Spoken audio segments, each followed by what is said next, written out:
അപ്പോൾ ഞാനിവിടെ പൊതുവെ വീഡിയോ ആയിട്ട് ചെയ്യാറുള്ളതെന്ന് വെച്ചാൽ നമ്മുടെ യൂട്യൂബിൻ്റെ തന്നെ കമൻറ്റ് ബോക്സിൽ ചോദിക്കുന്ന ക്വസ്റ്റ്യൻസും അതുപോലെ തന്നെ എന്നോട് പല ആൾക്കാരും വാട്സാപ്പിലൂടെ ചോദിക്കുന്ന ക്വസ്റ്റ്യൻസുമാണ്. അപ്പോൾ എന്നോട് ഏറ്റവും കൂടുതൽ ആൾക്കാർ ഇങ്ങനെ ചോദിച്ചൊരു ചോദ്യമാണ്, ഇപ്പോൾ ഒരു 16 ചാനൽ NVR എടുക്കുന്ന സമയത്ത് ആ 16 ചാനലിൻ്റെ NVRൽ 2CH at 8 MB അതേപോലെ 4CH at 4 MB എന്ന് കൊടുത്തിട്ടുണ്ട്. അപ്പോൾ ഈ ഒരു ഇൻഫർമേഷൻ കൊടുത്തേക്കണമെന്ന് വെച്ചാൽ നമ്മുടെ ഹിക്വിഷൻ്റെ 16 ചാനൽ NVRനകത്താണ്. അതിൻ്റെ മോഡൽ നമ്പർ വരുമ്പോഴത്തേക്കും DS7616 NI-K2 എന്നാണ്.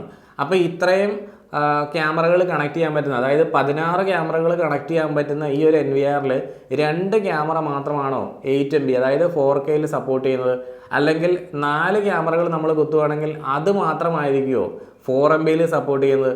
അപ്പോൾ ഇന്നത്തെ നമ്മുടെ ടോപ്പിക് എന്ന് പറഞ്ഞാൽ ഇതാണ്. അപ്പോൾ എല്ലാവർക്കും നെക്സ സിസ്റ്റത്തിൻ്റെ പുതിയൊരു വീഡിയോയിലേക്ക് ഒരിക്കൽ കൂടി സ്വാഗതം.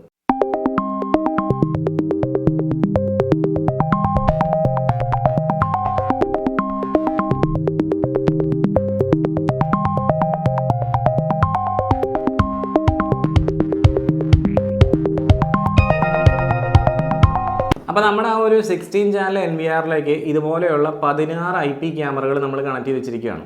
ഈ 16 IP ക്യാമറകളും വീഡിയോ NVRലേക്ക് പുഷ് ചെയ്യുന്നുണ്ട്. അപ്പോൾ NVR എന്ത് ചെയ്യുന്നുണ്ട്, ഈ വീഡിയോനെ ഈ NVRൻ്റെ ഉള്ളിലേക്ക്, അതിൻ്റെ ഉള്ളിലിട്ടിരിക്കുന്ന ഹാർഡ് ഡിസ്കിലേക്ക് സേവ് ചെയ്തുകൊണ്ടിരിക്കുകയാണ്. അതിന് NVR ഉപയോഗിക്കുന്ന ലേറ്റസ്റ്റ് ടെക്നോളജിയാണ് H265 വീഡിയോ കംപ്രഷൻ.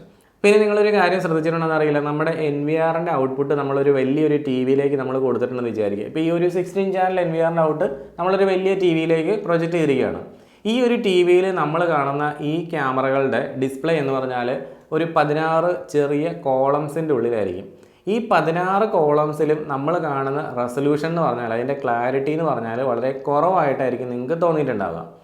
പക്ഷേ നമ്മൾ ആ ഒരു സ്ക്രീനിനെ നമ്മൾ ഡബിൾ ക്ലിക്ക് അടിച്ച് ഫുൾ സ്ക്രീൻ ആക്കി കഴിയുമ്പോൾ അതിൻ്റെ ക്ലാരിറ്റി ആയിരിക്കും യഥാർത്ഥത്തിലുള്ള ആ ഒരു ക്യാമറയുടെ ക്വാളിറ്റി അല്ലെങ്കിൽ ക്ലാരിറ്റി എന്ന് പറയുന്നത്. അപ്പോൾ ഇങ്ങനെയുള്ള ഇതിപ്പോൾ ഒരു 2 MP ക്യാമറയാണ്. ഈ ഒരു 2 MP നിങ്ങൾക്കറിയാം 1080p ഫുൾ HD വീഡിയോ ആയിരിക്കും സെൻഡ് ചെയ്യുന്നത്. അപ്പോൾ നമ്മൾ ആ കുഞ്ഞു കോളത്തിൽ കാണുന്നത് എന്തായിരിക്കും, വളരെ കുറഞ്ഞൊരു റെസൊല്യൂഷനിലായിരിക്കും. അപ്പോൾ അതെന്തുകൊണ്ടാണെന്ന് വെച്ചാൽ ഈ ഒരു ക്യാമറ 2 സ്ട്രീമാണ് അയക്കുന്നത്, അതായത് ഒരു മെയിൻ സ്ട്രീമും ഒരു സബ് സ്ട്രീമും. അപ്പം മെയിൻ സ്ട്രീം എന്ന് പറഞ്ഞാൽ നമ്മുടെ NVRൽ ഇട്ടിരിക്കുന്ന ഹാർഡ് ഡിസ്കിലേക്ക് സേവ് ചെയ്തുകൊണ്ടിരിക്കുന്ന ഹൈ ക്വാളിറ്റി വീഡിയോ ആണ്. സബ് സ്ട്രീം എന്ന് പറഞ്ഞാൽ എന്താണ്, നമ്മുടെ മൊബൈൽ ഡിവൈസുകൾ റിമോട്ടായിട്ട് നമുക്ക് കാണാൻ വേണ്ടിയിട്ടുള്ള മൊബൈൽ ഡിവൈസിൽ കാണാൻ വേണ്ടി ഉപയോഗിക്കുന്ന വീഡിയോ ആണ്. അപ്പോൾ ആ ഒരു വീഡിയോയ്ക്ക് എപ്പോഴും ക്വാളിറ്റി കുറവായിരിക്കും. അതാണ് നമ്മൾ സ്ക്രീൻ 16 ഇടുമ്പോൾ കാണുന്നത് ശരിക്കും എന്താണ്, ഈ ചെറിയ ക്വാളിറ്റിയിലുള്ള വീഡിയോ ആണ്. അതേസമയം ഫുൾ സ്ക്രീൻ ആക്കി ഇടുമ്പോഴോ നമ്മൾ കാണുന്നത് ആ ഒരു ഹാർഡ് ഡിസ്കിലേക്ക് സേവ് ചെയ്തുകൊണ്ടിരിക്കുന്ന ഹൈ ക്വാളിറ്റി വീഡിയോ ആണ്. വീഡിയോ എൻകോഡ് ചെയ്യാന്ന് പറഞ്ഞാൽ വീഡിയോ ഹാർഡ് ഡിസ്കിലേക്ക് സേവ് ചെയ്യാം. നമ്മൾ കാണുന്ന സമയത്ത് എന്ത് ചെയ്യുന്നുണ്ട്, NVR ഈ വീഡിയോനെ ഡീകോഡ് ചെയ്യുന്നുണ്ട്. അപ്പോൾ നമ്മുടെ NVRന് ഒരു സമയം 2 8 MB ക്യാമറകളെ ഡീകോഡ് ചെയ്യാനോ അല്ലെങ്കിൽ 4 4 MB ക്യാമറകളെ ഡീകോഡ് ചെയ്യാനുള്ള കഴിവ് മാത്രമേ ഉള്ളൂ എന്നാണ് പറയുന്നത്. അതായത് DS7616 NI-K2 എന്ന് പറയുന്ന ആ ഒരു ഹിക്വിഷൻ്റെ DVRന് നിങ്ങൾ 4 MB 16 ക്യാമറകൾ വെച്ചാലും 8 MB 16 ക്യാമറകൾ വെച്ചാലും ഒരു കുഴപ്പമില്ല. പക്ഷേ അത് റെക്കോർഡ് ചെയ്യുന്നതിൽ കുഴപ്പമില്ല. നിങ്ങളെ കാണിക്കുന്ന സമയത്ത് ഈ ഫുൾ സ്ക്രീനിൽ നിങ്ങളെ കാണിക്കുമ്പോൾ 8 MB ക്യാമറകളെ ഫുൾ സ്ക്രീനായിട്ട് 8 MBയിൽ അതിൻ്റെ മെയിൻ സ്ട്രീം കാണുമ്പോൾ നമുക്ക് 2 എണ്ണം മാത്രമേ ഒരേ സമയം പറ്റുള്ളൂ. 4 MB ആണ് നിങ്ങൾ മെയിൻ സ്ട്രീം കാണുന്നെങ്കിൽ 4 എണ്ണം ഒരു സമയം കാണിക്കാനുള്ള ഡീകോഡിങ് എബിലിറ്റി മാത്രമേ ഉള്ളൂ.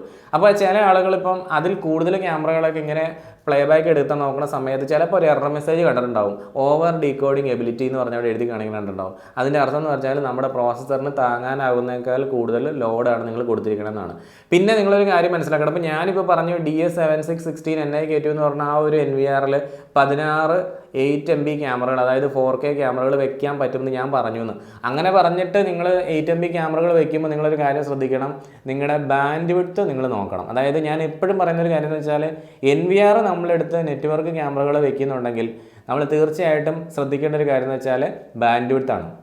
അതായത് ഓരോ NVRനും ഒരു പർട്ടിക്കുലർ ബാൻഡ് വിഡ്ത്താണ് കൈകാര്യം ചെയ്യാൻ പറ്റുള്ളൂ മാക്സിമം. അപ്പോൾ ഒരു ബെസ്റ്റ് പ്രാക്ടീസ് എന്ന് പറയുന്നത് ബാൻഡ് വിഡ്ത്ത് എപ്പോഴും ഒരു 40% റിസർവ് ചെയ്തിട്ട് ചെയ്യാന്നുള്ളതാണ്. അങ്ങനെ ചെയ്തെങ്കിൽ മാത്രമേ ഉള്ളൂ NVRും നമ്മുടെ IP ക്യാമറ സിസ്റ്റവും ഒരു നല്ലൊരു പെർഫോമൻസ് നമുക്ക് തരുള്ളൂ. പ്രത്യേകിച്ച് നമ്മൾ അക്യൂസെൻസ് ക്യാമറകളൊക്കെയാണ് വെക്കുന്നുണ്ടെങ്കിൽ. ഓക്കെ, അപ്പോൾ നമുക്ക് മറ്റൊരു ദിവസം മറ്റൊരു വീഡിയോ ആയിട്ട് വീണ്ടും കാണാം. നിങ്ങൾക്ക് ഈ വീഡിയോ ഇഷ്ടപ്പെട്ടാണെന്നുണ്ടെങ്കിൽ ലൈക്ക് ചെയ്യുക. അതുപോലെ തന്നെ പുതിയ വീഡിയോസിന് വേണ്ടിയിട്ട് ഈ ഒരു ചാനൽ സബ്സ്ക്രൈബ് ചെയ്യുക.